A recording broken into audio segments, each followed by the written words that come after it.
projeto Atualizar apresenta trabalho desenvolvido na comarca de Anápolis. TJGO testa sistema de videoconferência. Justiça Móvel atende mais de 700 acidentes no mês de março. E em nosso estúdio, no quadro Justiça em Foco, você vai conferir uma entrevista com o Corregedor-Geral da Justiça de Goiás, desembargador Walter Carlos Lemes. Esses são os destaques do Agenda Judiciária desta semana, que já está no ar.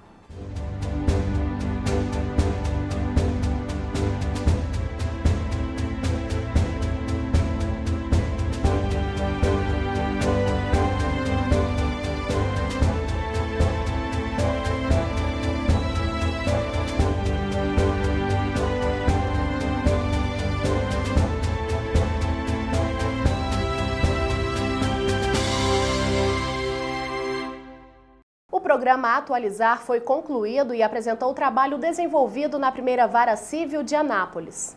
O resultado do trabalho do Atualizar foi apresentado ao Corregedor-Geral da Justiça de Goiás, desembargador Walter Carlos Lemes. Também estavam presentes magistrados e servidores. Durante os 2 meses de atuação do programa na unidade judiciária, foram realizados cerca de 15 mil atos, como mudança de layout, arquivamento de aproximadamente 1.400 processos e adoção de novas práticas cartorárias. Para isso, foi feito o levantamento de todo o acervo de processos para conhecer a realidade da escrivania. As mudanças aqui na primeira Vara Civil da comarca de Anápolis, depois da passagem do programa Atualizar, são notórias. Aqui ficavam 4 estantes com processos que foram retiradas e possibilitaram a colocação de mais mesas. Nas estantes que permaneceram, os processos foram organizados e identificados. Além disso, foram realizados treinamentos com servidores para capacitação e introdução de novas rotinas de trabalho.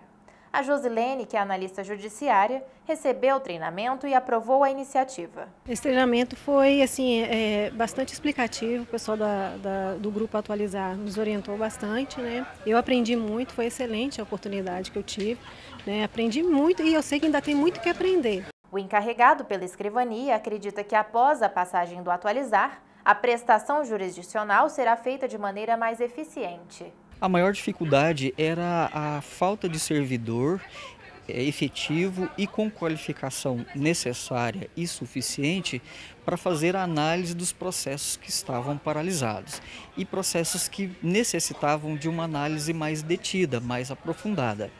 Infelizmente, a gente só tinha 2 servidores efetivos, que no caso encarregado da escrivania, ficava muito à disposição de serviços administrativos, portanto, sem condições de fazer muita análise processual. E uma servidora que estava basicamente por conta de cumprir aqueles compromissos agendados nos processos, como audiência, perícias e leilões. Então, os processos que não estavam em tramitação prioritária ou que não estavam nessas condições, basicamente estavam ficando paralisados. E com isso a gente conseguiu fazer essa análise e agora a gente tem condições de dar uma movimentação mais rápida porque a gente já teve uma análise anteriormente mais detida dos autos. Para a coordenadora do programa, a colaboração dos servidores da comarca com o trabalho do Atualizar foi um fator marcante da passagem da força-tarefa pela primeira Vara Civil de Anápolis. Nós fomos muito bem recebidos tanto pela diretoria do foro local quanto pelos servidores também. Coisa que não ocorre sempre, eles se sentem às vezes incomodados com a presença do Atualizar, acham que nós vamos quebrar paradigmas grandes deles, a gente nem quer fazer isso, a gente na verdade vem para auxiliá-los. Esse biênio, como eu tenho conversado com o corregedor, com o Dr. Cláudio Henrique, o nosso juiz corregedor, a gente quer implementar uma forma diferenciada do programa Atualizar. Não que não fosse boa, já era boa, mas nunca é tão boa que não possa melhorar. Então o que a gente tem, o foco que a gente tem muito nessa gestão, além de nós pormos a mão na massa, literalmente, para andamentar processos, expedir, executar as práticas cartorárias, nós também estamos treinando aqueles servidores que não tiveram treinamento há tempos, né? Ou que entraram agora, ou também estagiários que também chegaram recentemente.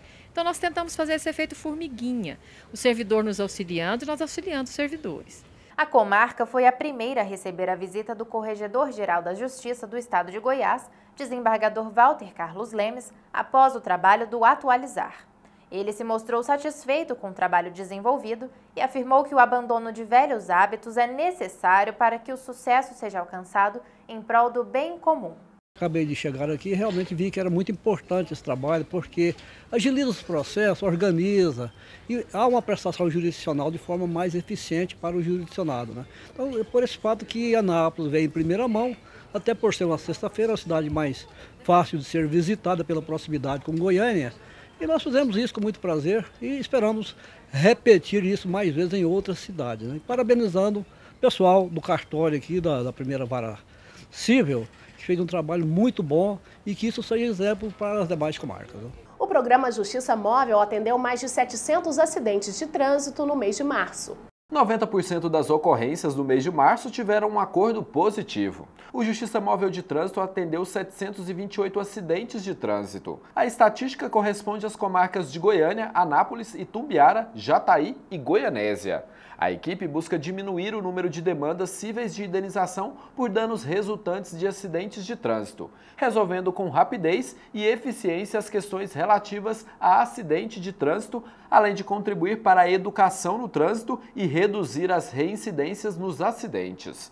O serviço funciona de segunda a sexta-feira e pode ser acionado pelos números 3018-6119 ou 3261-9077. Confira agora algumas decisões tomadas pelos magistrados do TJGO. Paciente que perdeu o rim devido a erro médico receberá indenização de cerca de R$40 mil. Um hospital de nefrologia e um dos médicos que atuavam na unidade foram condenados a indenizar em cerca de R$40 mil por danos morais e materiais um paciente vítima de negligência no tratamento pós-cirúrgico, que resultou em perda do rim direito.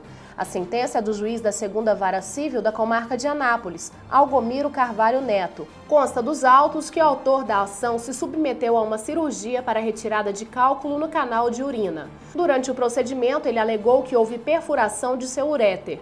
Mesmo com fortes dores, o paciente narra que teve alta médica, sendo-lhe indicado apenas analgésicos para tomar em casa. Dias depois, com quadro infeccioso, o homem precisou passar por nova operação, desta vez para uma nefrectomia, consistente na retirada do órgão excretor. Para o magistrado, houve erro em indicar o repouso domiciliar antes do momento adequado.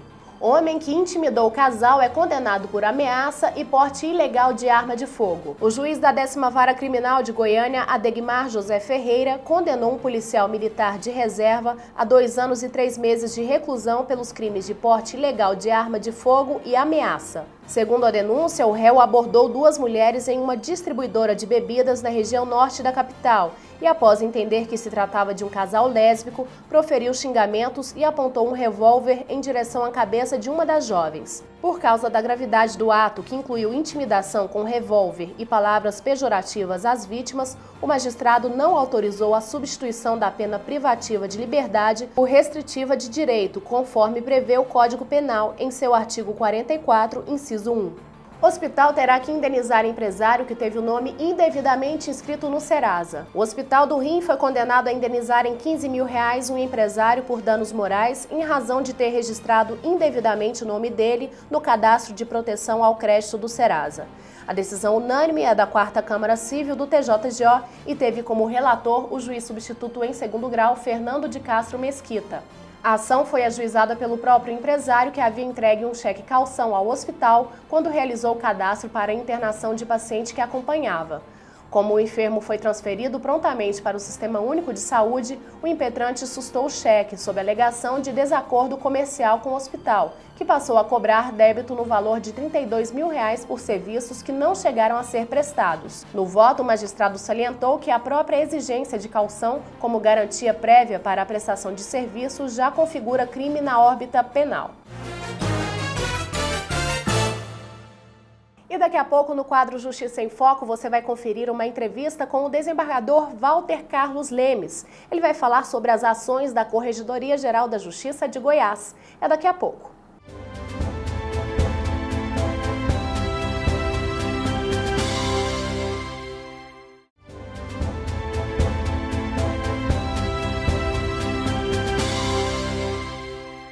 Estamos de volta com a Agenda Judiciária e você confere agora o quadro Justiça em Foco com Giovanni Gomes. O Justiça em Foco de hoje vai falar sobre projetos e ações da Corregedoria Geral da Justiça de Goiás. E aqui em nossos estúdios nós estamos recebendo o Corregedor-Geral da Justiça, desembargador Walter Carlos Lemes. Primeiro quero agradecer a participação do senhor e perguntar como é que foi para o senhor chegar a esse que é o do segundo cargo mais importante do Judiciário goiano.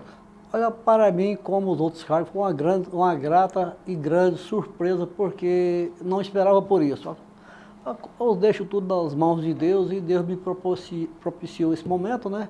E aqui estamos cumprindo a nossa missão com muito denodo, com muita coragem e com muita temperança também, porque nós sabemos da dificuldade de cada cargo que a gente exerce, exige um pouco mais de paciência da gente. Estamos tentando fazer a coisa com tranquilidade, mas também com eficiência. E o senhor hoje à frente da Corregedoria, qual que é o principal objetivo do senhor dentro desse cargo? Olha, tornar a Corregedoria um órgão bastante moderno. O Osvaldo Gilberto, o ex-presidente, fez um trabalho magnífico. Nós temos, no entanto, uma visão um pouco diferenciada em termos de modernidade. Queremos trazer para a Corregedoria um sistema mais ágil de informatização. Nós estamos em contato com alguns tribunais, notadamente do Rio Grande do Sul, para poder modernizar ainda mais a Corregedoria Geral de Justiça e fazer com que os processos possam fluir de forma mais eficiente e mais rápida. Tanto é que sugeri que na parte do PROAD, alguns processos que fossem encaminhados para mim, que na verdade que fosse encaminhado para um juiz auxiliar, que não, sem necessidade de passar pelas minhas mãos inicialmente, que já cortasse esse atalho, já fosse direto, de forma mais imediata, para o departamento competente. Com isso a gente ganha mais prazo. Nós queremos agilidade, sobretudo. Desembargador, a gente tem... O público tem uma visão muito de que a Corregedoria ela trabalha muito internamente. Eu queria que o senhor falasse um pouquinho de ações que é voltada para o jurisdicionado e não só aqui internamente com os juízes, desembargadores. Olha, a Corregedoria realmente é um órgão, não só internamente, mas externamente. Nós exercemos em todo o estado de Goiás um trabalho de efetiva fiscalização do trabalho do magistrado, dos servidores como um todo, notadamente na questão dos cartoriais, né? Cartórios cíveis, judicializados ou não, extrajudiciais. Nós temos um trabalho assim que é bastante profícuo e estamos dinamizando ainda mais para que o resultado seja otimizado de uma forma bastante grandiosa e que possa trazer resultados efetivos. E voltado para o jurisdicionado, a gente tem um exemplo, o Pai Presente. Recentemente o senhor também implantou o serviço de certidão de óbito dentro dos hospitais, já tem um de certidão de nascimento. Isso são as inovações que nós queremos e iremos empreender ao longo da nossa trajetória na Corregedoria de Justiça, até porque, enquanto presidente do TRE, estivemos em Brasília para cuidar daquele documento chamado documento único. Hoje o cidadão vai ter um documento que já contém a identidade, já tem o CPF, já tem a certidão de nascimento e o número do título eleitoral. Isso será facilitado. E tanto foi bom porque na parte da biometria, nós sabemos que hoje esse resultado feito pelo TRE, estou falando do TRE como se eu fosse presidente, já não sou mais, né? Mas esse resultado feito pela biometria irá auxiliar esse pessoal, tanto para o DETRAN, como também para a formalização da carteira de identidade. Isso vai, como um todo, vai ser muito bom. Também na parte da Corregedoria, nós vamos manter contato com bancos, para ajudar a fiscalizar melhor os nossos trabalhos, né? Vai ser um documento só que serve para... Porque isso não é um documento criado pela Corregedoria, nós vamos utilizar desse processo para melhorar os nossos trabalhos também. Né? E, desembargador, hoje como que está a questão dos presos provisórios diante da Corregedoria? Olha, é uma boa pergunta, até porque criou-se a imagem de que teríamos um prazo extremamente exíguo aqui até dia 20 de abril para esse resultado, que fosse resolvida essa situação em Goiás. Me parece que não é bem isso que o CNJ pediu. Pediu-se um prazo de extrema urgência, mas não um prazo como que foi dado pela anterior presidência do Tribunal de Justiça. No entanto, nós estamos cuidando disso com bastante afinco, sabemos da preocupação de cada magistrado no estado de Goiás, notadamente aqueles que têm aquela comarca que tem um contingente maior de presos provisórios. E estivemos reunidos aqui no meu gabinete semana passada. Constatamos que dentro de 10 mil e tantos presos provisórios, muitos desses presos já têm processo julgado, que na verdade não é mais da competência do magistrado de primeiro grau. Então que isso fique claro para que seja desonerado do magistrado esse ônus tão grande, porque o processo que já foi julgado, naturalmente, vai depender de um recurso do trânsito julgado, então ou já esteja em recurso no segundo grau, né? Então, eu acho que esse contingente é bem menor do que 10 mil e tantos processos, está sendo apurado, um novo levantamento que determinamos que fosse feito, e acredito que a solução virá, até porque nós dependemos também do executivo, né, do comando do militar, do comandante, para que essa solução, e em especial de Anápolis, ela possa ser resolvida com maior agilidade, com o retorno dos presos para Goiânia. Desembargador, é importante destacar que, apesar de magistrados eles não estarem à frente dessas questões, a questão, às vezes, da penitenciária, eles têm uma preocupação muito grande. A gente tem feito matérias mostrando aí que magistrados têm se empenhado até na construção de presídios para estar ajudando nessa questão que diz respeito ao governo. Olha, nós temos exemplos grandiosos aqui de Goiás mesmo, excelentes magistrados.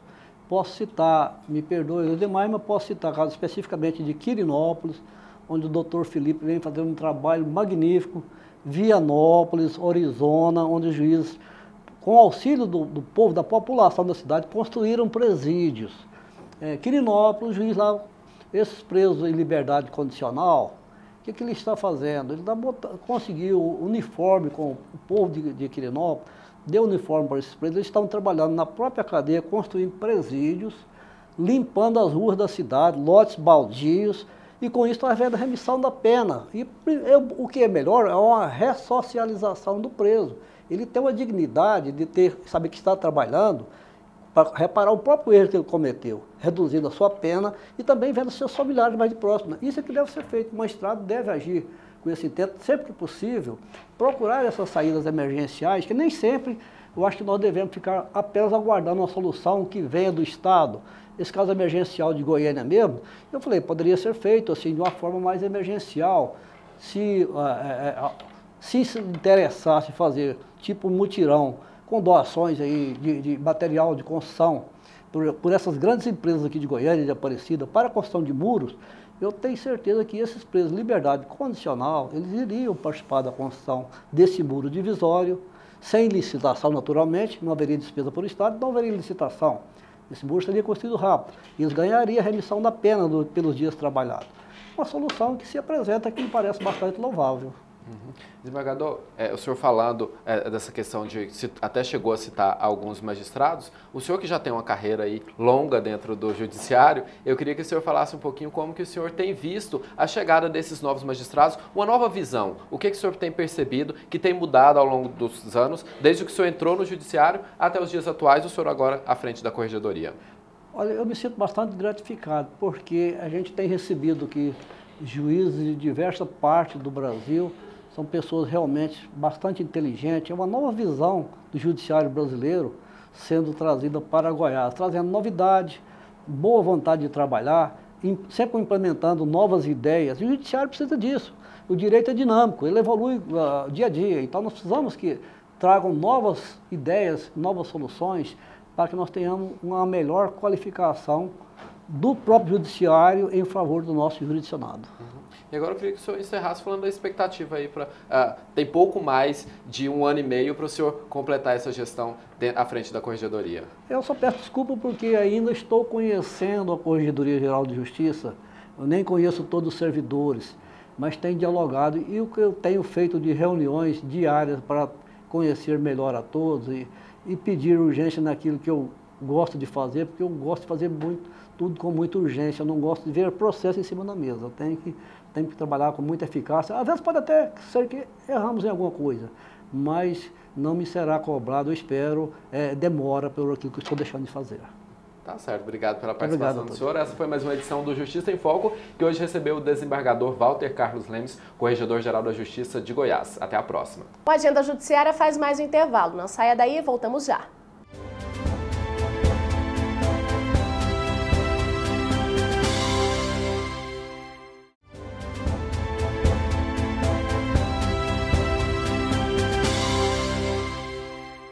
O Agenda Judiciária já está de volta e a Diretoria de Informática do TJGO promoveu um teste do sistema de videoconferência. Confira. Uma simulação de audiência foi feita em 3 salas diferentes. Autor da ação, testemunha e promotora foram representados por estagiários e servidores. Participaram do teste, que foi acompanhado pelo presidente do TJGO, desembargador Gilberto Marques Filho, juízes auxiliares da presidência, servidores da Secretaria de Gestão Estratégica e Diretoria de Informática. Depois de testarem programa de videoconferência, o próximo passo será promover a interação entre essa tecnologia e o sistema DRS, que é vinculado ao Sistema de Processo Eletrônico. É o que explica o diretor da Diretoria de Informática. Nós temos dois cenários, né? A gente está fazendo um teste da videoconferência e nós temos já implantado no Tribunal de Justiça um sistema de DRS audiências que permite a gravação das audiências e inserção, vinculação com o processo digital. O nosso próximo passo, que é o próximo desafio, é fazer a integração desses dois sistemas. Uma vez isso realizado, a gente tem uma solução definitiva para o Poder Judiciário. A magistrada da audiência simulada foi a juíza auxiliar da presidência, Maria Cristina Costa. Teste feito, nos valemos da tecnologia para perguntar para ela que benefícios o emprego da inovação trará para o Poder Judiciário. Doutora Maria Cristina, uma vez implementado esse sistema de videoconferência, quais são os benefícios que ele vai trazer para o jurisdicionado e para o Poder Judiciário? Bom, o sistema de videoconferência, ele permite uma economia de tempo e até de recursos muito grande, porque nós podemos colocar até 15 pessoas numa mesma reunião em localidades diferentes por um sistema muito simples e um sistema econômico. Isso a gente evita deslocamento de magistrados e servidores de outras comarcas, às vezes para a comarca de Goiânia ou até mesmo para outras localidades regionais. E o Tribunal de Justiça recebe no mês de abril a exposição do artista Jerônimo Barbosa. Confira. Símbolos da advocacia, religiosos e abstratos fazem parte da exposição de artes que se apresenta até o dia 27 de abril no espaço Goiandira do Couto, no hall do Tribunal de Justiça do Estado de Goiás. As obras são desenvolvidas com a técnica de pintura sobre alumínio, mais conhecida por prata boliviana, que são feitas com tinta óleo em alto e baixo relevos. O artista, Jerônimo Barbosa, descobriu a arte depois de passar por uma crise financeira. O homem sonhava com alguns desenhos, acordava e passava tudo para o papel. O Fórum da Comarca de São Domingos recebeu um novo nome. Confira quem foi o homenageado. A comarca de São Domingos, uma das mais distantes da capital, localizada a 615 quilômetros de Goiânia, prestou uma homenagem a Leobino da Silva Chaves, antigo serventuário da Justiça Local. Ele é pai do ex-presidente do Tribunal de Justiça do Estado de Goiás, desembargador Leobino Valente Chaves. A cerimônia foi comandada pelo presidente do TJGO, desembargador Gilberto Marques Filho. Proposta pelo juiz substituto em segundo grau, Marcos da Costa Ferreira, a homenagem reuniu a população de São Domingos e autoridades do Judiciário. Confira os resultados do mutirão DPVAT realizado na comarca de Itapaci. A força-tarefa para julgamento de ações referentes ao seguro de danos pessoais causados por veículos automotores de via terrestre, o DPVAT, foi realizada na comarca de Itapaci. Segundo divulgado pelo primeiro Centro Judiciário de Solução de Conflitos e Cidadania de primeiro e segundo graus, os acordos realizados alcançaram um percentual de 47,37% das audiências realizadas. Estavam em pauta 19 processos e todos tiveram audiência concretizada. Deles, 9 resultaram em acordos, arrecadando o total de R$ 36.432,11. Veja agora as oportunidades de cursos e concursos disponíveis no Poder Judiciário.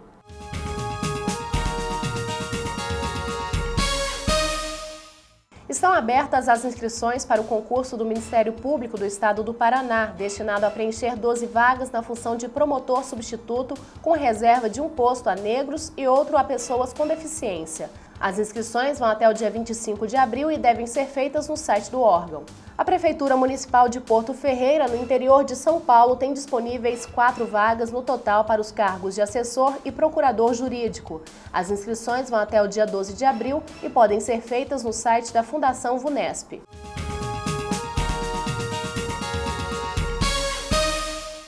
E termina aqui mais uma edição do Agenda Judiciária. Uma ótima semana para você e até o próximo programa.